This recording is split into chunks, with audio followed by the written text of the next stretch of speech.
On a tous déjà vu quelqu'un porter du Dickies au moins une fois dans sa vie. Même toi qui es sûrement en train de regarder cette vidéo, tu as déjà sûrement dû porter du Dickies ou même tu es sûrement en train d'en porter comme moi actuellement pour cette vidéo. Le fameux pantalon beige, bleu ou même le simple Dickies, le petit pull aussi, la petite veste que j'ai aussi parce que je suis très fan des Dickies. La marque est surtout connue pour être une marque de skate, de hip-hop mais surtout effortless. Et c'est ce qu'on va voir dans cette vidéo. Salut à tous, on se retrouve enfin pour une toute nouvelle vidéo. J'espère que la vidéo précédente vous a plu sur ma petite expérience de vie. Si vous ne l'avez pas déjà vue, je vous invite à la voir, elle est en description.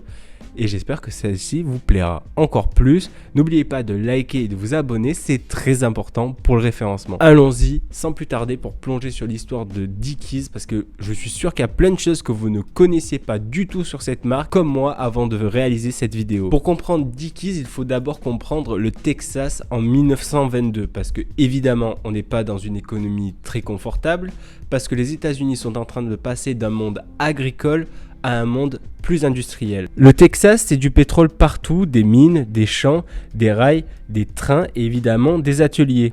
Et des milliers de travailleurs qui font des journées de 12 à 16 heures. À cette époque, les vêtements sont de très mauvaise qualité, surtout pour le travail.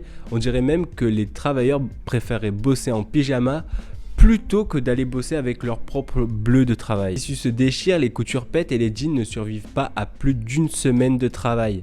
Du coup, les travailleurs sont obligés d'en acheter les mois qui suivent, ce qui n'est pas du tout économique pour eux, car ils n'ont pas du tout le salaire pour dépenser plus de 100 € de jeans tous les mois. Et c'est là qu'arrivent deux gars, C.N. Williamson et E.E. Dickey. Avant même de créer Dickies, ils étaient déjà dans le business du textile. Williamson vendait des harnais, des sangles, des produits solides pour les cow-boys et les éleveurs. Dickey, lui, était représentant des vêtements de travail. Donc les deux savaient exactement ce dont les ouvriers avaient besoin. C'est pour ça qu'en 1922, ils fusionneront leurs talents pour créer la Williamson-Dickey Manufacturing Company au cœur du Texas. Leur mission est simple, créer le vêtement le plus solide du marché. Pas besoin de style, juste être incassable. Dickies devient une marque connue sans même avoir besoin de faire plus de communication que ça autour de son vêtement. Les ouvriers la verront tout simplement comme un outil plus que d'être un vêtement stylé comme aujourd'hui. Parce que Dickies à l'origine, c'est la marque des personnes qui font tenir le pays debout. Donc des personnes qui sont sur les champs ou bien sur les chantiers. Donc pas besoin de mannequins ou de gros beaux gosses pour faire vendre la marque. La Seconde Guerre mondiale éclate en 1939, les États-Unis ne sont pas encore impliqués, mais leur industrie, elle, tourne déjà à fond. On entre dans ce qu'on appelle la période de l'effort de guerre et tout le pays se transforme en machine à produire.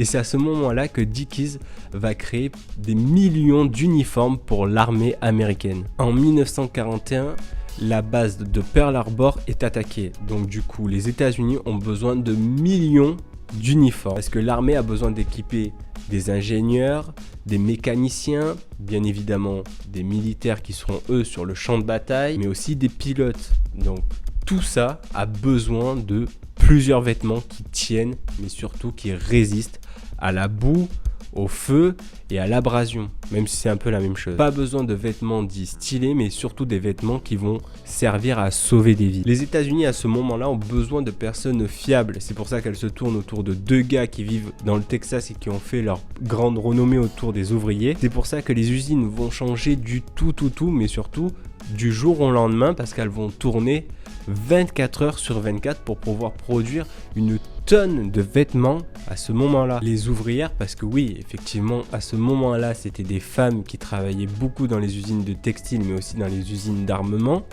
parce que forcément, les hommes, eux, étaient réquisitionnés par l'armée pour être dans l'armée, évidemment sur le champ de bataille ou tout autour de ce qui englobe l'armée, que les ouvrières, elles, sont devenues de véritables mains de Dickies. Mais du côté technique, on peut retrouver des doubles surpiqûres, c'est des coutures qui sont extrêmement bonnes, surtout pour l'époque. La marque vraiment va faire son succès à ce moment-là. En fait, quand elle est dans l'armée, c'est là où il y a tout son succès qui va se créer et toute cette aura qu'aura par la suite, dans les années qui vont suivre, Dickies sera fondée surtout parce qu'elle a été une marque pour l'armée. Parce que avant la guerre, Dickies était juste une marque connue pour être dans le sud, donc elle n'était pas très répandue nationalement. Mais après la guerre, ça va devenir vraiment une marque national.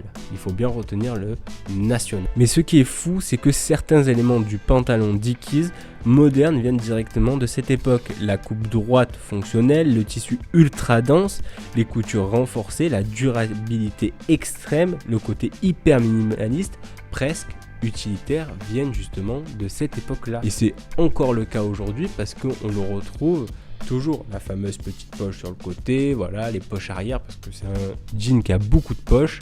Et c'est ça qui est vraiment agréable. Et même moi, dans mon usage personnel, c'est vraiment ce que je kiffe avec Dickies, c'est qu'il y a beaucoup de poches et surtout que c'est agréable à porter en fait. C'est ça, c'est vraiment très agréable à porter. Bon, après, il y a plusieurs styles, mais le 874, si je ne me trompe pas, c'est le plus connu et c'est surtout celui qu'on retrouve le plus souvent et qui a toujours de très bonnes notes aujourd'hui.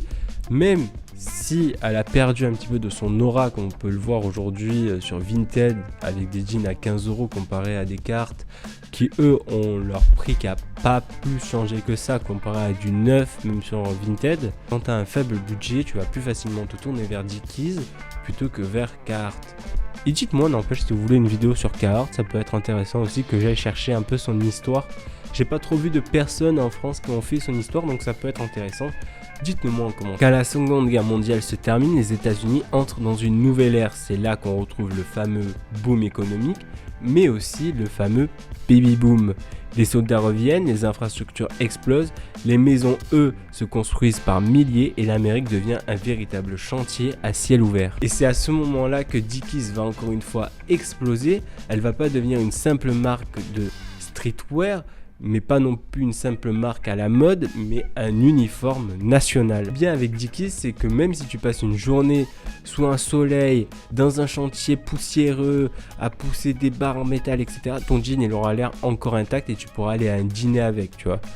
Il aura pas l'air complètement mort à jeter, pas comme les fameux jeans qu'on avait pu voir avec Shein. Encore une fois, si t'as pas vu la vidéo, je t'invite à aller la voir, elle est en description. N'hésite pas à laisser un like et un commentaire. Encore une fois, c'est très important pour le référencement.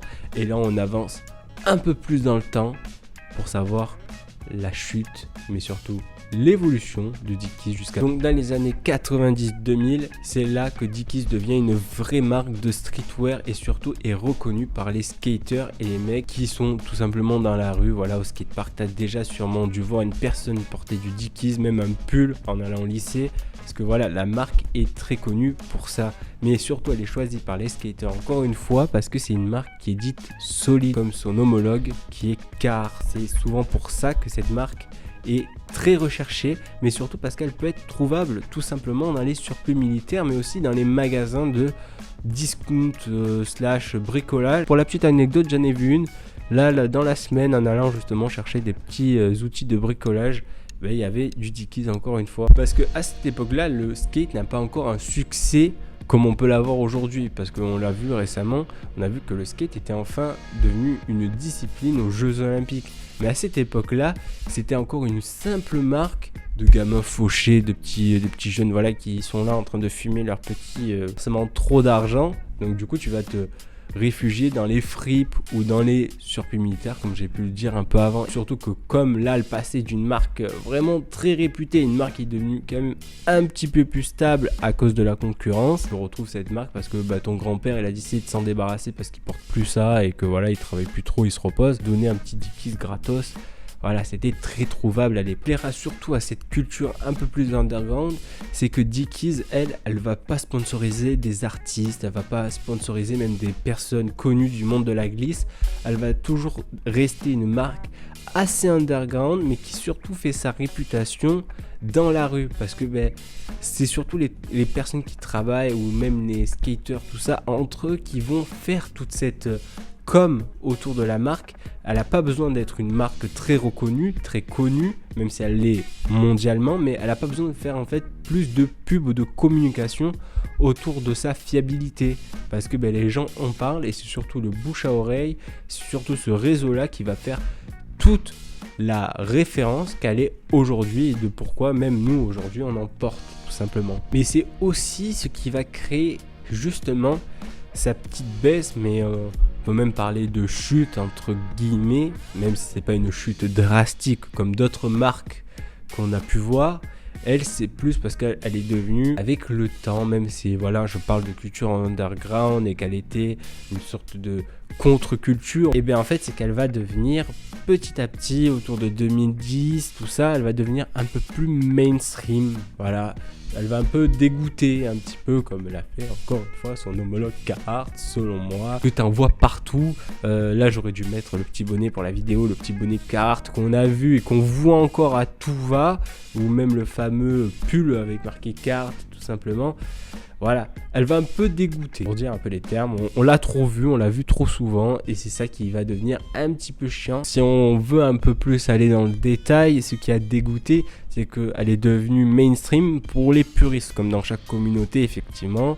T'as toujours quelques groupes qui sont des puristes parce que voilà, ils ont connu la marque comme ça, c'est plus une marque de skater et pas juste une marque de petits lycéens qui veut se la jouer, donc du coup, voilà, ça crée un petit peu un petit grincement de dents pour certaines personnes, ce que je comprends aussi. Moi, voilà, je suis un peu puriste sur les bords sur certains trucs, mais je comprends les deux côtés, tu vois, je comprends. Pour l'achever, ça a été de vouloir faire un petit peu comme la concurrence, d'essayer des trucs mais qui marchent pas, des trucs qui vont vouloir plaire à tout le monde et à la fois à personne. Elle voyait justement les tendances de ses concurrents à vouloir un peu innover, essayer d'être pire. Voilà, je te sers ça, tiens, tu veux des coupures un peu expérimentales comme carte, tiens, je te sers ça. Oh, le pull avec le gros Dickies en palmier. Voilà, juste pour satisfaire le petit ado qui a envie de faire du skate et d'avoir un look de skater au lycée, on l'a tous. Et c'est pour ça que Dickies a vraiment perdu dans ces années-là,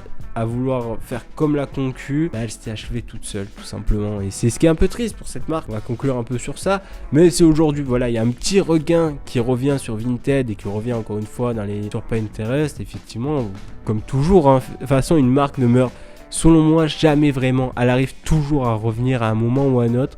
Quand on l'attend pas forcément, c'est un peu comme toutes les modes. Regardez, vous vous rappelez en 2010 des trucs fluo, voilà. Tout simplement, on s'en rappelle tous.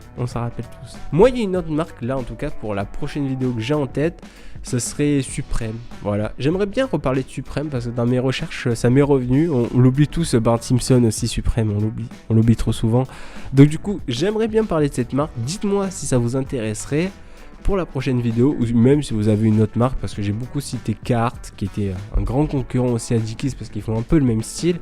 Donc peut-être que ça peut vous intéresser, peut-être que je mettrai un sondage sur YouTube, pas sur YouTube mais peut-être sur Insta. Donc n'hésitez pas à me suivre sur Insta et aussi sur Spotify parce que cette vidéo, ou plutôt cet audio, existe en format Spotify. Donc n'hésitez pas à aller jeter un coup d'œil, il y a plein d'autres trucs. Voilà, moi je vous dis à bientôt pour une nouvelle vidéo. J'avoue que cette conclusion a été un peu longue, donc je vous laisse. Ciao ciao.